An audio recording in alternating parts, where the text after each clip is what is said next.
Welcome to the We Are Libertarians Libertarian Presidential Candidate Debate Series. I am Hody Johns. I am your host. I am joined here with, you know him, you love him. This is Arvin Vohra. Arvin, how are you doing today? I'm doing good. Excited to be on. Appreciate you guys setting this up and having me on. Yeah, our second time doing this. About half of them I've spoken to him before, half of them I haven't. But you can find Arvin and me talking about his book, which I finally got around to reading, by the way, Pull Out. Awesome book, highly recommended.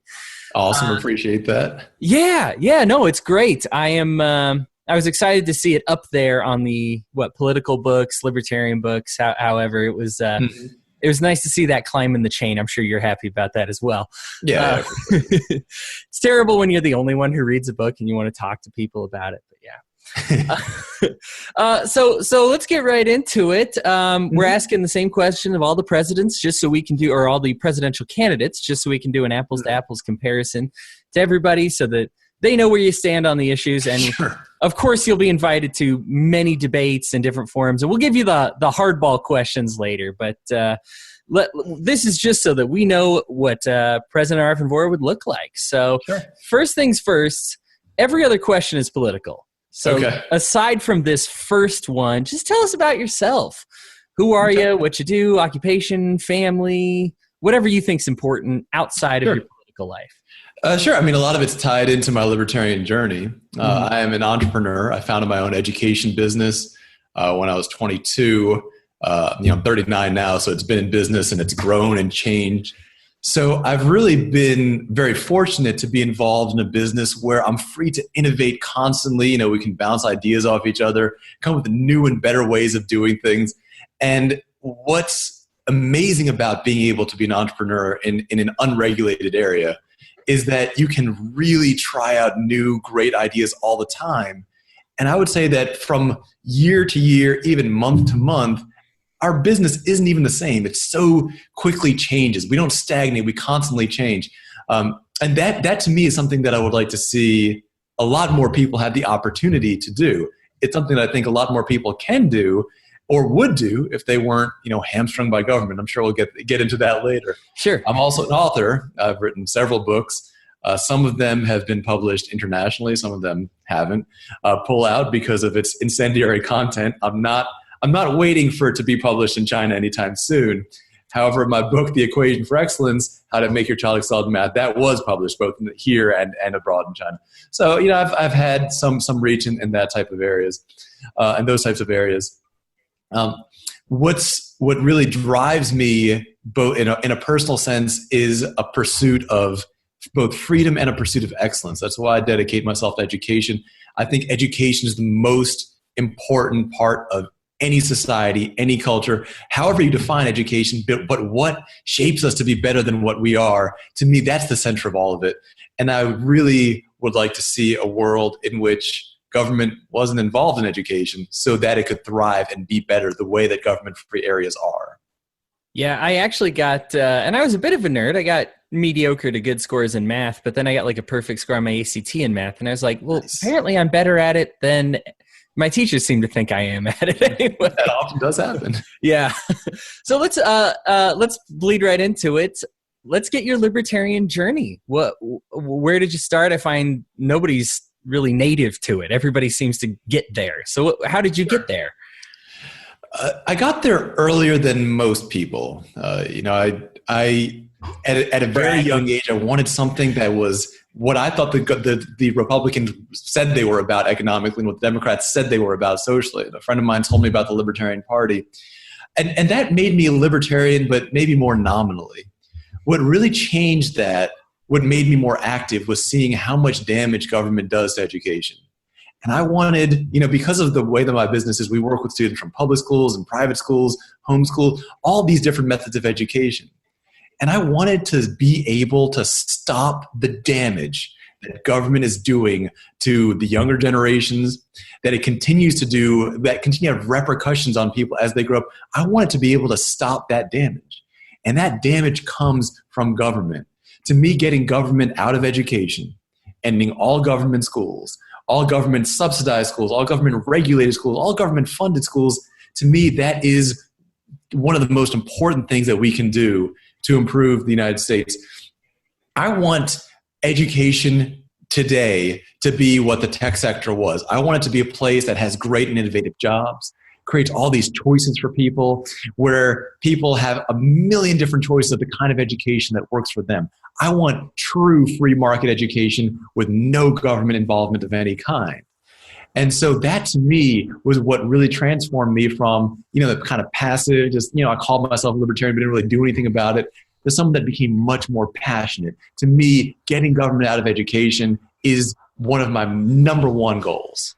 Gotcha. That's kind of the driving force behind your journey was seeing how much better people were with the government outside of it, mm-hmm. How much better it would be with entrepreneurship. Awesome. Well, that kind of leads right into my next question. We're going to go 1, 2, 3. We're going to talk about your priorities as president, the biggest problems you see facing the country, what they are, and how you would fix them. So problem number 1, what's the top of the list? I think based on your previous answer, I might know, but hit us with it. That education tax is not my number 1. My number 1 is the income tax. I think we need to get rid of it entirely.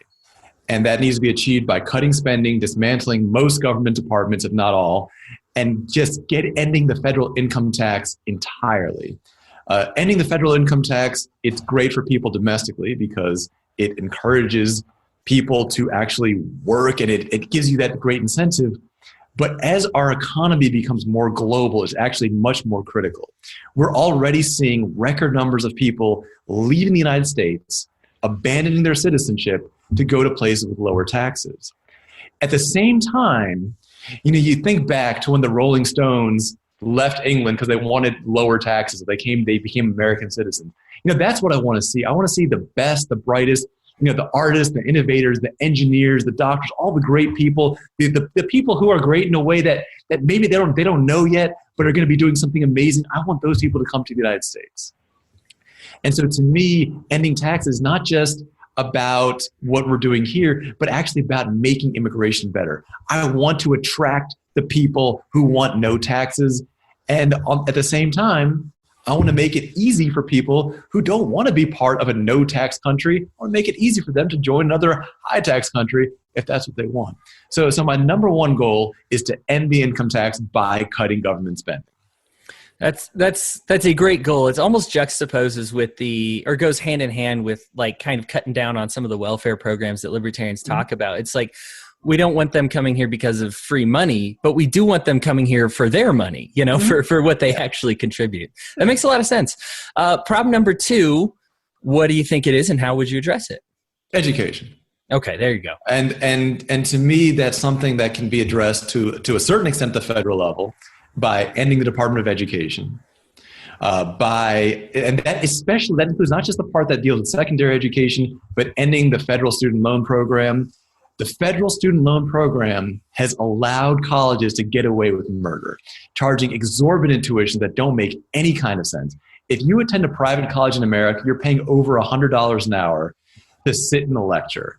Now, I work in high-end private education, and I've never seen anything that charges $100 an hour to sit in a long-term lecture. I'm not talking about a one-off thing. You're seeing, some famous person speak, but to go to a lecture week after week, 3, 4, 5 times a week, paying $100 an hour, that's absurd. And that's allowed by the federal student loan program. I'll end it. It needs to go completely. So that's another major part. It's something that's handled by the Department of Education, and it's one of the things that needs to go. So I'm going to be ending that. Secondary education, primary education, that's usually handled at the state level. However, there are ways that a president can help with that. Simple example. If a family is choosing to homeschool and doesn't want to fill out the paperwork, they get in trouble with their state, the president can pardon them. And I will absolutely preemptively and post-emptively pardon every single person who breaks any of the, quote, truancy laws. To me, only the parent, the families, the individuals, are those the people who should be making all of the educational decisions. So I will use the power of the presidency in every way that I can to really end government-funded and government-subsidized, government-regulated, and government-run education.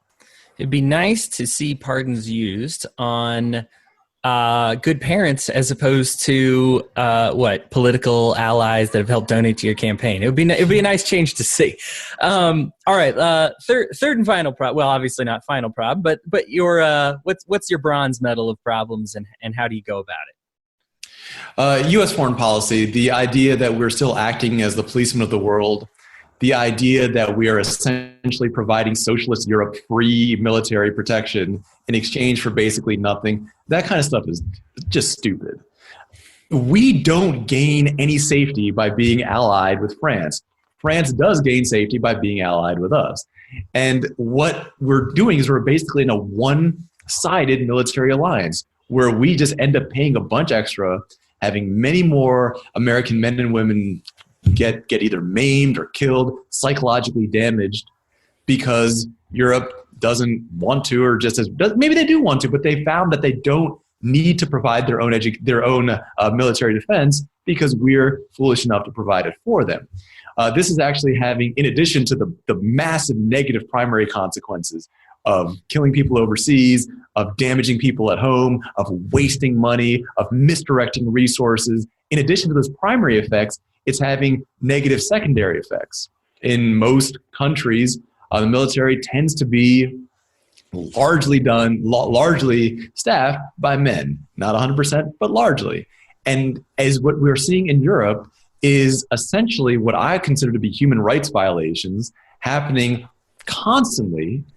And to me, it's indicative of a culture that is basically realized that it doesn't need men to do men things because the United States is doing it for them. In Germany and France, for example, things like paternity testing have been banned. The reason has been that in order that if a lot of people do paternity tests, some of them might find out that they're not the father and might not want to provide, which obviously is the point of a paternity test. Yeah. That kind of stuff, those are secondary consequences of America providing the military protection for other countries. So the primary effects are more than enough. The secondary effects by themselves, in my opinion, would probably also be enough. And so I'm going to bring all the troops home. I'm going to shut down all foreign bases, seize any involvement in this kind of like world policing type stuff. That type of foreign policy doesn't make any sense anymore, and I will absolutely shut that down. That saves us a pretty penny, as well as fix a lot of the problems. Like you talked about the secondary and tertiary effects of these problems, even problems for other countries. All right, so let's take a step back from the presidency. We're starting from the presidency. We're going to work back. Let's say you've achieved the nomination for the Libertarian Party, and we're going against whoever the Democrats put up, and probably Donald Trump, but whoever the Republicans put up. Sure. If you get every single Libertarian and every single one shows up to the booth, you're going to get like 16%. And that's just not going to cut it. And that's if all of them show up and we get really lucky. So we're going to work on questions where we hit the goal by pulling from some of those other parties. Okay. Sure. So let's say I'm a social liberal. I'm really concerned about the disparity between the relationship with police. I'm concerned about the relationship between whites and minorities. I'm concerned about, handicap access, all of those, social justice, all of those things. Mm-hmm. Why would I consider your presidency instead of what the Democrats have to offer? Sure. So chances are, if you are a strong believer in government-funded social welfare, you probably won't. However, if your concern is more the kind of government abuse that goes on, which to me is far more significant than any minor benefit that people might perceive from social welfare programs, then you're going to want to take my campaign very seriously. And here's why. Number one, I've already pledged publicly in the media, on Facebook, everywhere, that on my very first day, I'm going to pardon Ross Ulbricht, Edward Snowden, and Julian Assange, as well as all nonviolent drug offenders, all nonviolent drug users, all nonviolent drug kingpins, that's people like Ross Ulbricht. All these people who aren't doing anything to anyone, I'm going to pardon all of them. And the simple fact is, the war on drugs has been used to be a war on minorities. There's no question in my mind on that. And what we're seeing now, in my opinion, is more evidence that the government is basically doing its best to maintain the class social structure. What we've seen, if you compare how they've dealt with marijuana laws and the way they dealt with the Wall Street bailout.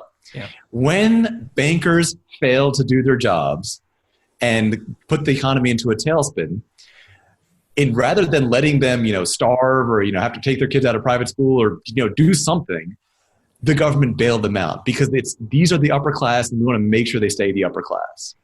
At the same time today, you have all these marijuana sellers in prison, many of whom are minorities. Yeah. They're not the ones who are reaping the benefits of this marijuana boom.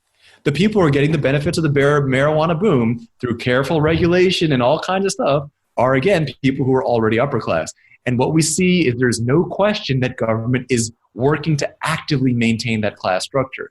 If you want to see that somebody who just doesn't care about overturning the class structure, that's me. I will not allow the government to keep doing that. That's why I'm going to have blanket pardons and why I simply will not, under any circumstance, allow any bailouts. If you were rich and you got used to a certain lifestyle and then you were incompetent, now you're going to be poor. That's how the free market is supposed to work. If you do things poorly or incompetently, you get poor. And that's what should have happened to all those Wall Street bankers. They should all be on the streets right now. If I'd been president at that time, they would be on the streets right now. Unfortunately, I wasn't. And what happened, they kept doing what they were doing. They did some of the same damaging things later on intentionally. Many people suggest that Goldman Sachs actually did what it did accidentally in America on purpose later on in Greece. We're rewarding bad behavior, and that absolutely needs to stop. If you want to see an end to a government-enforced class structure, I am your candidate. Awesome. That is something, I think, even just by freeing them, I think 93% of the federal incarcerated people are victimless crime. And that's a lot of families reunited if you think about it. I haven't considered it that way, that you're really replacing, you're saying, because people say, oh, we legalize drugs, but you got to jump through all these hoops. And those hoops really are easy to go through if you're the established, I'm able to hire lawyers, I'm able to do this paperwork. That's a unique take. I like that. All right, let's talk to the other side of the social spectrum. Let's talk about the social conservatives. Let's say we're concerned about, my church had to take down its cross because it's visible from a highway. I'm concerned about the attack on traditional marriage. I don't like, I'm scared of kind of immigration issues and thinking they're taking. Well, I guess the jobs thing, we're going to address the economy part later. But just as far as the social issue goes, when you're social conservative, you're scared about your traditional way of living, your culture, what would you say to those people is why they should support you instead of, say, Donald Trump? I think it's really important to distinguish from actual traditions from made-up traditions. When we talk about marriage, government-run marriage is a new phenomenon. It is not the traditional way. It's not how the founding fathers were married. It's not how people for thousands of years were married. Government doesn't belong in marriage at all. I believe that if your church is willing to do a marriage, then that's up to your church. Or if your secular organization, that's up to them. I don't believe that the government should be involved in that at all. When it comes to freedom of expression, if you want to put a cross or a burning cross or whatever, that should be your right. Now, if you put a bunch of racist stuff in front of your business and your business goes out of business, don't come crying to me because there will not be any bailouts of any kind. If you were rich and made a weird decision and now you're poor, well, now you're poor. That's just how it is. One of the big areas, and this is an area where I do disagree with the former presidential candidate Gary Johnson, is the question of requiring businesses to provide services. I don't believe in that at all. I believe that if you want to refuse service to anyone for any reason, whether it's a good reason or it's kind of a silly reason, or maybe something that I think is a stupid reason, you think is a good reason, whatever, that's your right. It's your business. Provide what you want with that business. As an entrepreneur myself, I know what it means to run a business. You put everything of yourself into it. You put your heart and your soul. And if somebody says, use these skills that you've built and developed to do something that you don't agree with, that to me is a very personal violation, and I would not stand by that at all.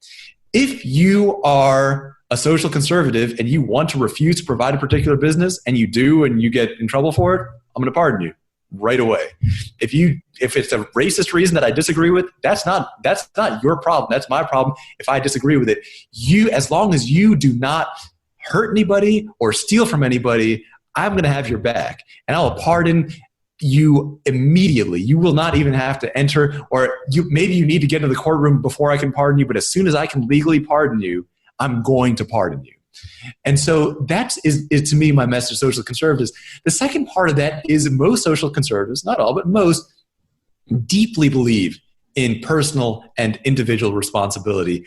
And that is something that we share. That is something that I'm willing to absolutely fight for. That's why I want to end the welfare state. I don't think it has any business in a free market. That's why I want to return complete control of education to families. Again, I don't think that government should be involved in family decision-making. Awesome. Let's flip it. Let's talk about the economic side. So let's say I'm of a liberal mindset, and I just really am, I hate seeing these big fat cats get their tax breaks. And yet here we are picking at food stamps. I'm concerned about the split seems to be growing between the uber wealthy and the haves, the have-nots. And I just want to see this gap kind of get closer together. I might like what the Democrats are saying right now. Why is it that you would be better for me than what they would offer me? I've spoken to, of course, living here in Maryland, right outside of DC, it's something that I hear a lot. And there are two motivations for it. Sometimes it's just jealousy. I'm jealous of that person. He has more than me. That to me is a low emotion. It is something that all people struggle with. I'm not saying I've never been jealous of anybody in my life. Of course I have, just like everybody has. But I recognize that as a character deficiency, and it's not something that I allow to guide my politics. If you feel jealousy, that's fine.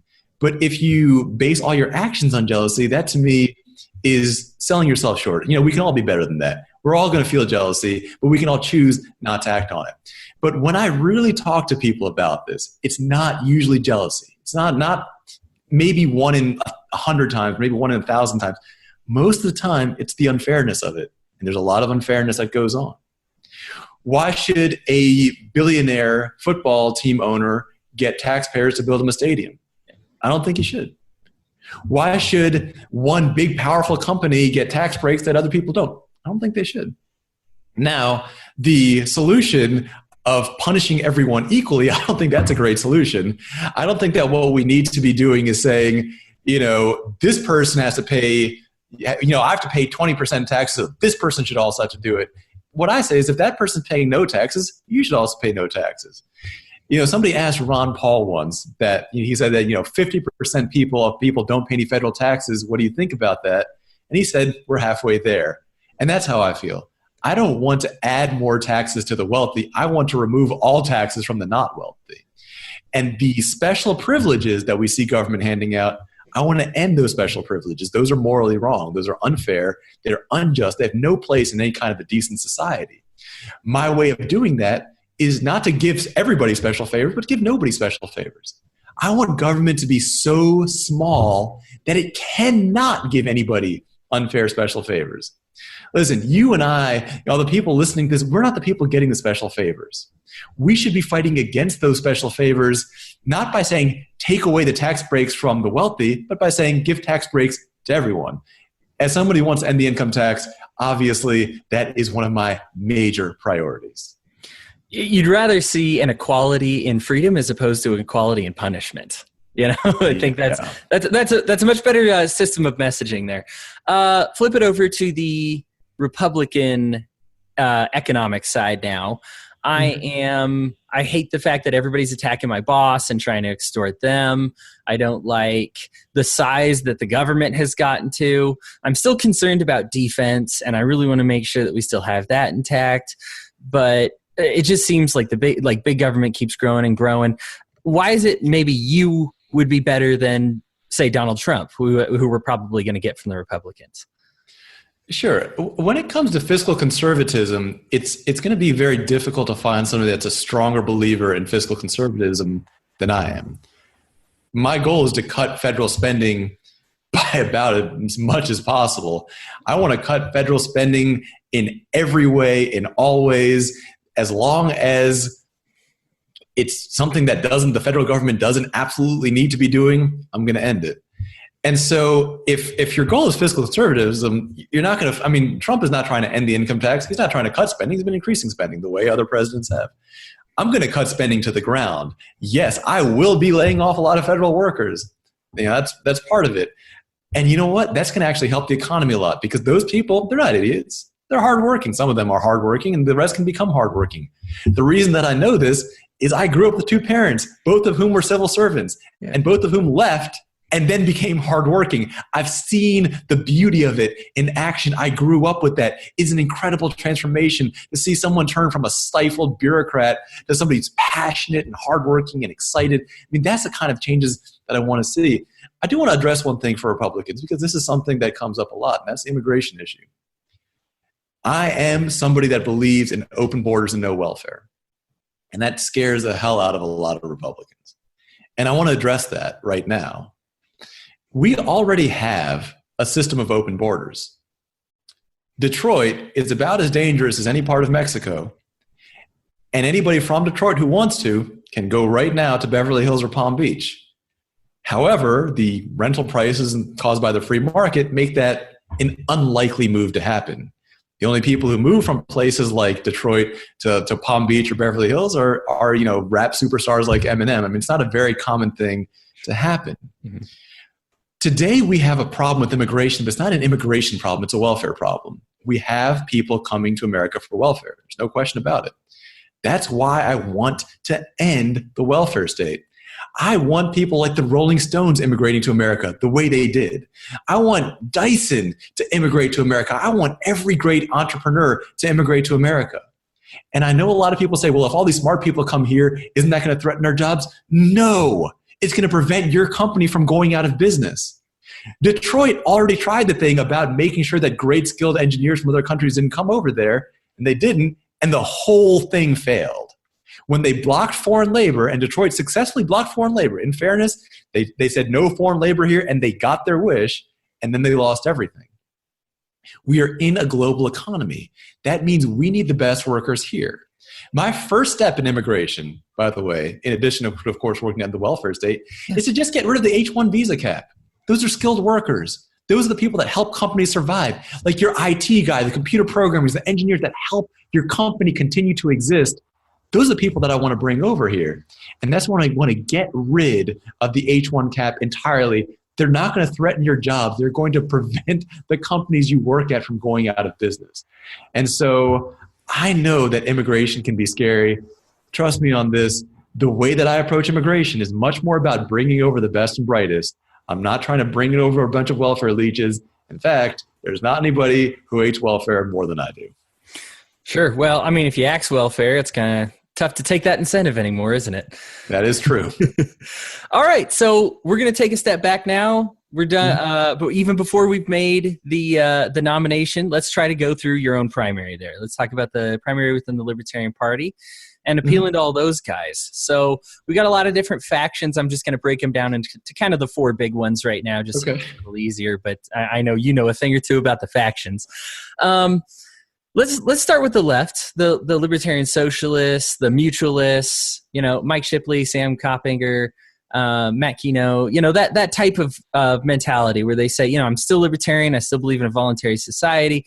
I'm just not really, I really want to see the power come back to the people and get away from corporatism and from fat cats. And what would you say to like the Libertarian Socialists who have a contingency within the party? Sure. Actually, before I say anything to the Libertarian Socialists, I want to say something to the people that are taking so much issue with them. We have allowed socialism, regular socialism, not what the Libertarian Socialists. I'm going to talk about what they believe in a second. I'm talking about regular, what the average person thinks is social. We've allowed that by saying that it's okay to believe in government schools in this party. If you believe in universal government-funded education, you can't get mad when Matt Keno believes in universal government-funded healthcare. It's the same thing. They're both socialists. I oppose both of them.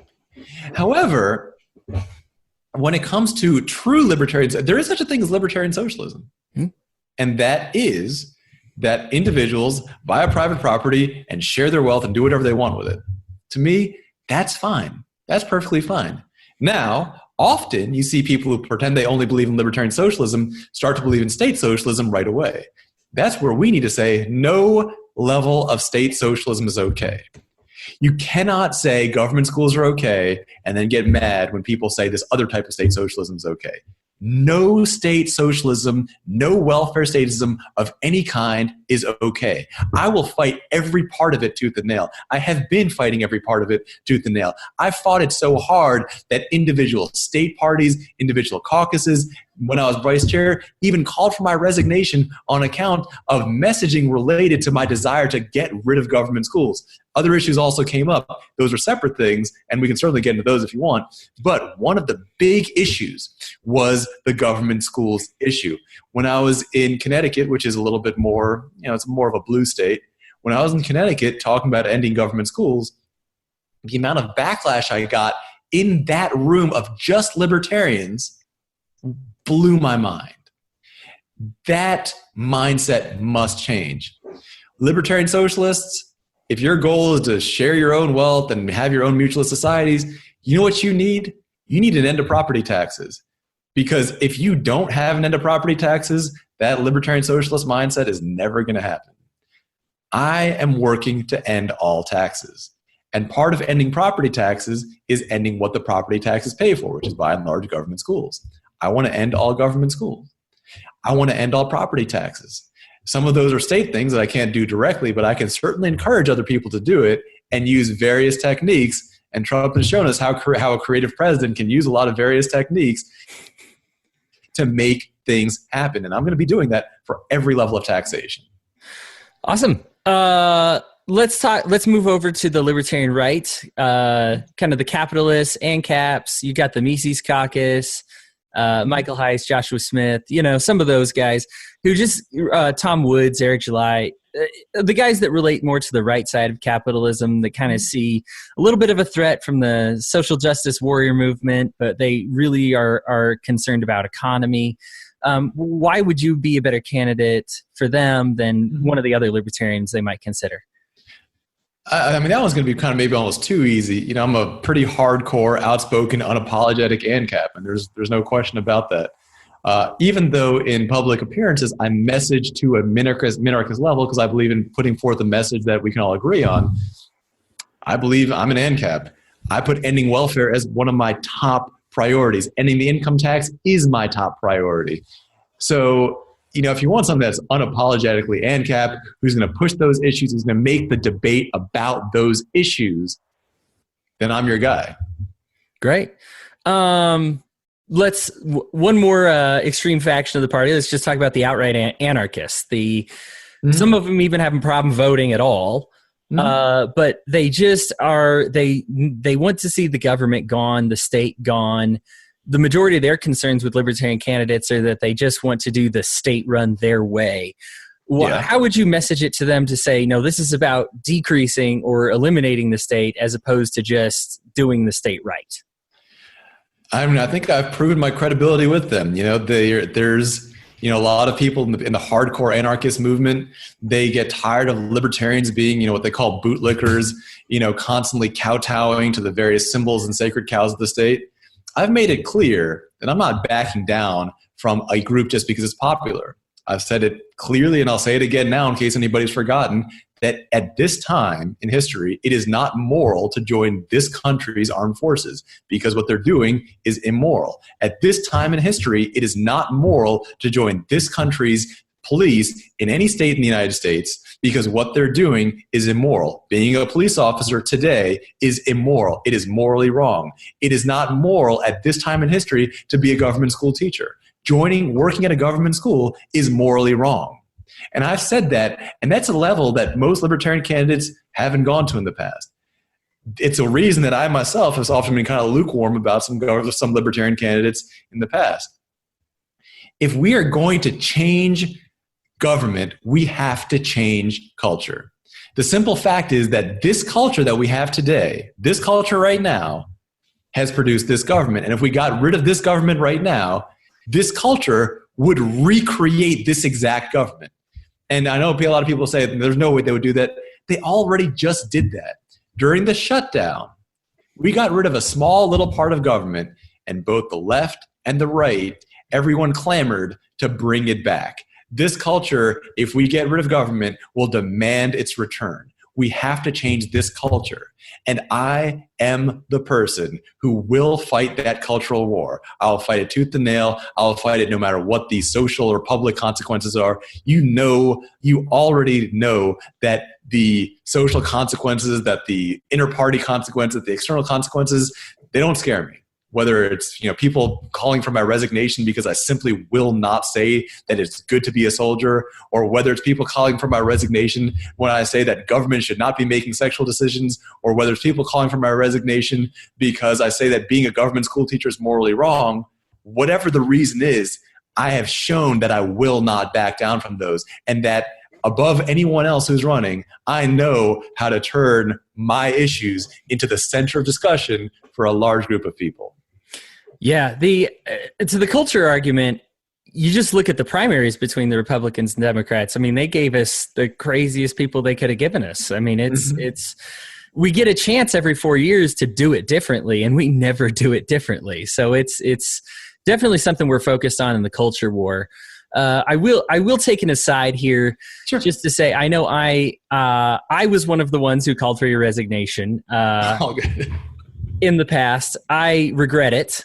I was upset with your messaging and still the way you said it. And you even apologized or said I should have said that differently or something like that. But I just was so like, I wanted to be seen. I'm still, for me, messaging is so key. I think especially as a member of the media, I just want to get it out there and bring as many people as we can into the fold of getting against the authoritarian message. And I just said, this is the type of messaging that's going to scare people off. But the more I have distanced myself from that exact situation and that decision, I just said, you know what, maybe I can disagree with his decision, but that doesn't mean kicking people out, asking people to resign, trying to keep them down. I just figure if you're listening to this podcast and you're like, I know that Hody guy hates that kid. What's going on here? That is no longer the case. I have come to terms with it. I totally understand where you were coming from. I would have said it differently. I think you might have said things differently.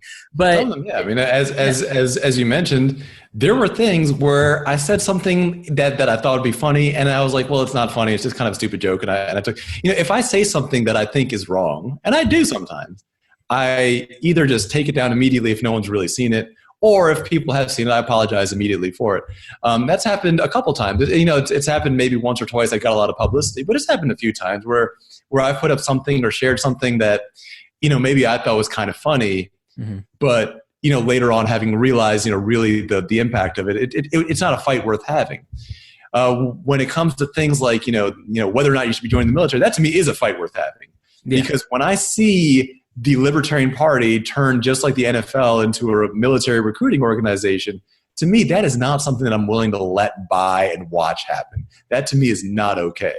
And so in that case, I'm not going to back down. If I say something stupid, I'm just going to back down and just say, yeah, sorry, I shouldn't have said it if it is the wrong thing to have said. Sure. It's, I have said things. I think everybody knows what it's like to say something and regret it. And so I think for me, I'm happy to still have my job here at We're Libertarians and still have said things that I were like, oh, if I could do that episode again, I'd do that episode again. We listen to ourselves, those of us who had podcasts from 6 years ago, and just kind of say, I don't even think that stuff anymore. I wouldn't have said that at all. I've learned so much more since then. So I just figured I would address that. I'm not trying to throw you a curveball because I know I promised no curveballs in this one. I just figured I'd say that for the audience's sake. I actually thought when you promised no curveballs, I was like, yeah, there's definitely going to be some curveballs. No.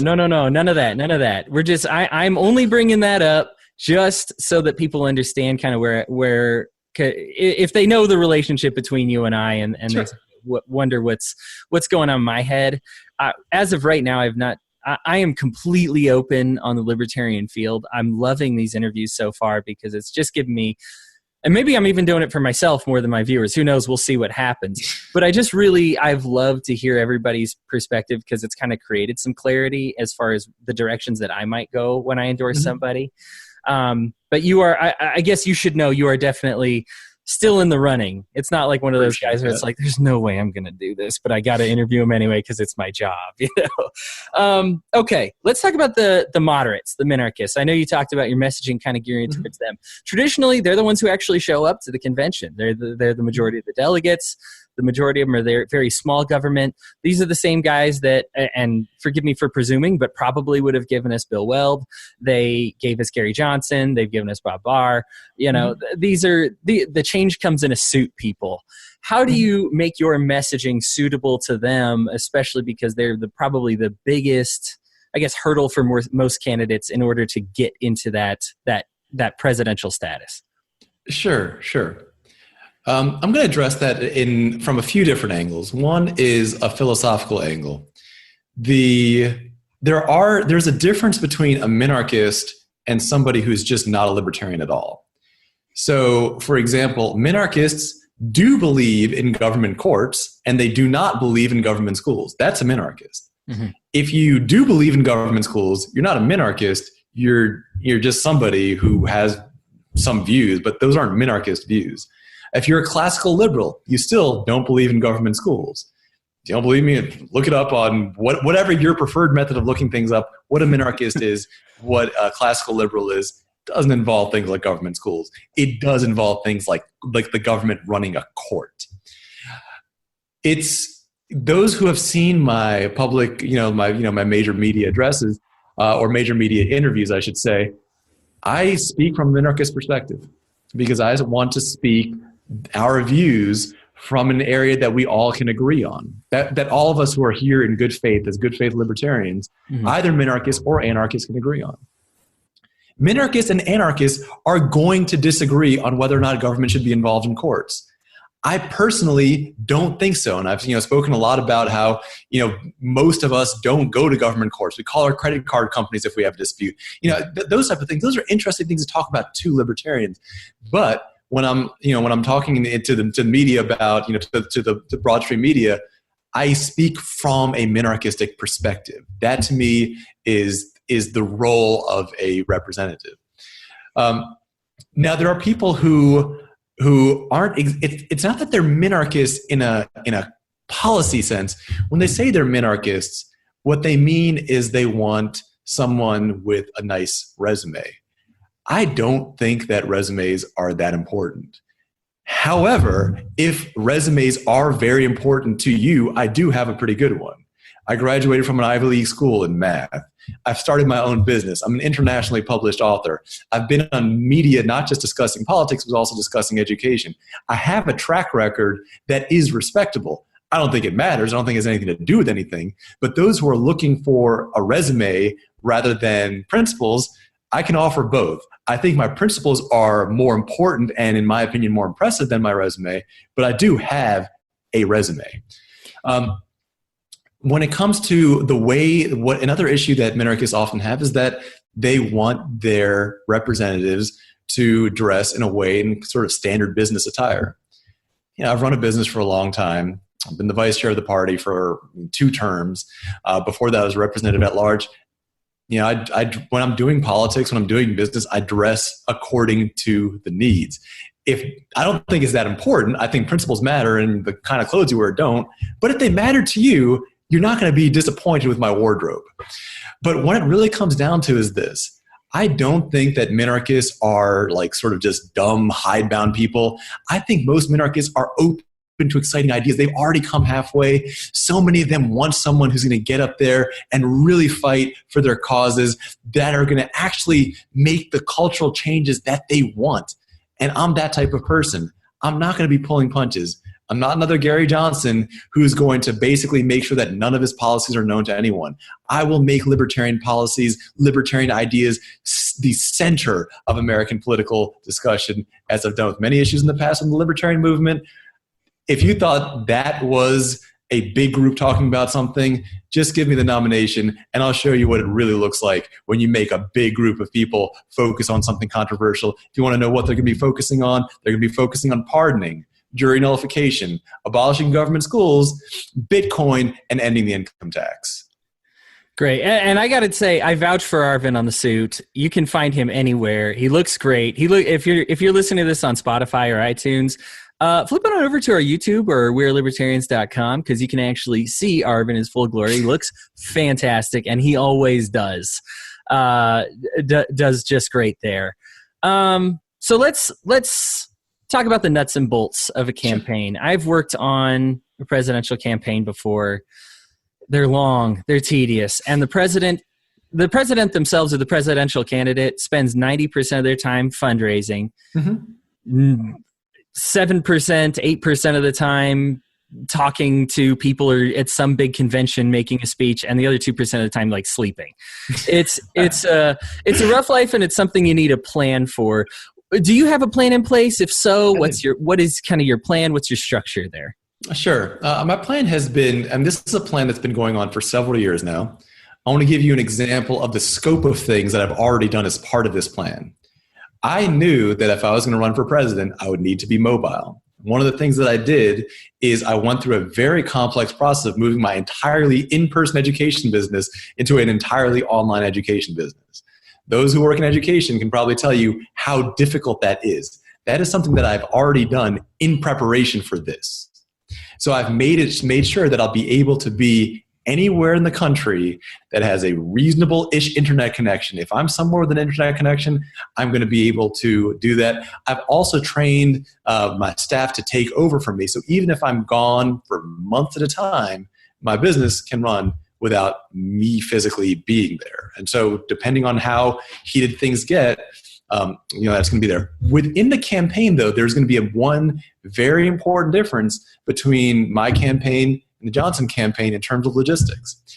The Johnson campaign did a lot of logistics well, and they did some of them poorly, especially when it came to media issues.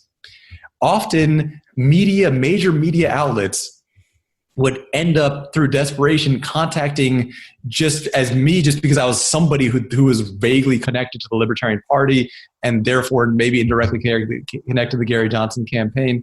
We're talking about significant media, the Young Turks, that wanted to just follow them around and really just make them the center of their podcast for a few days or whatever. Voice of America. I mean, these are people that the campaign didn't get back to, did not even reply with a no, let alone with a yes. The way that my campaign structure is designed is we're going to make sure that we are actively getting, well, at the very least, responding to the media requests that come in. Yeah. We have an excellent plan.